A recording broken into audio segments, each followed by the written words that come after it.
Bonjour à tous. Alors je vous propose par le biais de ces petits films la possibilité donc de vous prouver qu'on peut très bien lancer une copie de sauvegarde donc d'un de ces jeux adorés sur une Saturn et notamment sur une Saturn modèle 2.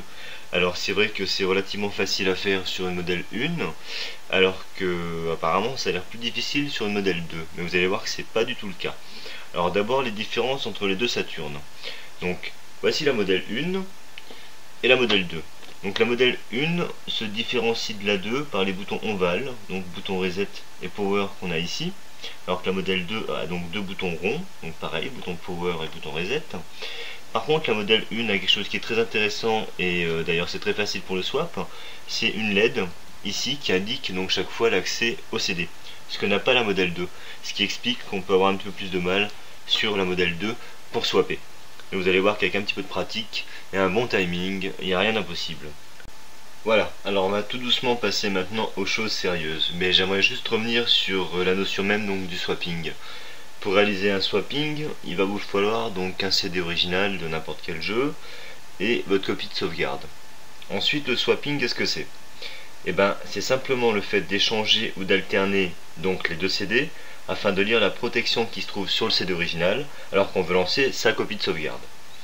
Cela se fait le capot de la console ouvert, sous tension et surtout avec un bon timing. Alors je viens de vous dire que cela se faisait avec le capot de la console ouvert, et ce qui va se passer maintenant, c'est que le moteur de la console va tourner. Pour qu'il puisse tourner, il y a une toute petite opération en interne à réaliser, je vous rassure, sans soudure, tout ce qu'il vous faut, c'est un petit bout de scotch. Donc, le premier truc à faire, c'est donc de dévisser sous la console les 5 vis qui se trouvent ici, ici, ici, et puis 2 vis encore là et là, de l'ouvrir délicatement. On va quand même pas l'abîmer, hein, le petit bijou. Voilà. Et de venir après agir à cet endroit-là. On trouve ici le connecteur qui est en lien avec l'ouverture du capot. Lorsque le capot s'ouvre, normalement, le moteur du bloc optique s'arrête. Ce qui va maintenant nous intéresser, ça va être de faire en sorte qu'il ne s'arrête plus. Pour ce faire, tout ce qu'il faut réaliser, c'est de mettre un petit bout de scotch ici, sur le contact. Voilà, comme ceci, de façon à ce que le contact soit permanent.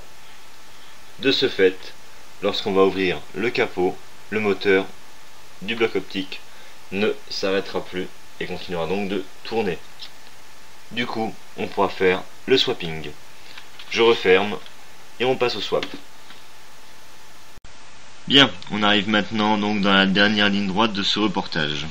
On va donc maintenant s'atteler au swapping, donc que je vais faire bien sûr en direct.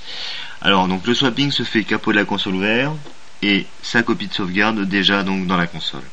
On va mettre sous tension, le CD va démarrer, donc il va tourner. À l'écran, on aura le logo Saturn. À ce moment-là, on va entendre la tête de lecture du bloc optique se déplacer. En fait, la console va chercher à lire la protection qui se trouve sur le CD original. C'est à ce moment-là qu'il faut swapper, donc changer les deux CD. Donc gardez bien votre CD original à portée de main, ne le laissez pas traîner à 50 cm, vous allez perdre trop de temps. Donc il faut être rapide, mais léger dans le geste. Et surtout après, mettez un petit coup de poignet de façon à relancer le moteur donc de la console. Vous allez voir, ça a l'air compliqué, ça a l'air bourrin, ça sera je pense assez violent à l'image, mais ne vous inquiétez pas, c'est très léger. Il n'y a rien qui casse et ça tourne très bien.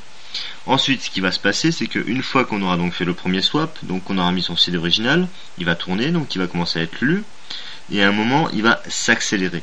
C'est à ce moment-là qu'il va falloir reswapper, donc changer, retirer le CD original et mettre sa copie de sauvegarde. Et le jeu, normalement, donc devrait démarrer. Donc, on y va, regardez bien comment ça se passe, ensuite, étudiez, et surtout, écoutez. Ça se passe aussi beaucoup avec le son, hein. Donc, repérez-vous par rapport au déplacement de la lentille de la console. Donc on y va, je me tais, écoutez.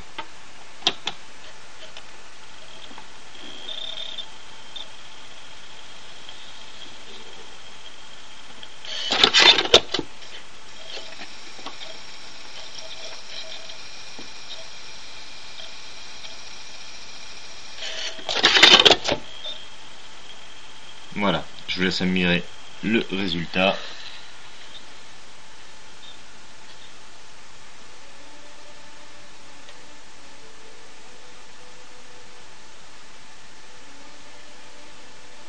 Vous voyez, c'est pas compliqué, et surtout c'est possible avec une modèle 2 sans avoir la petite LED. C'est vrai que c'est plus facile sur le modèle 1, mais franchement, une fois qu'on a chopé le coup sur le modèle 2, il n'y a pas de problème. Voilà. Maintenant je vous quitte, je vous souhaite un bon swapping, amusez-vous bien, et si vous ne vous sentez pas capable de le faire, et ben laissez tomber. Mais franchement, essayez, ça vaut le coup. Ciao, à bientôt.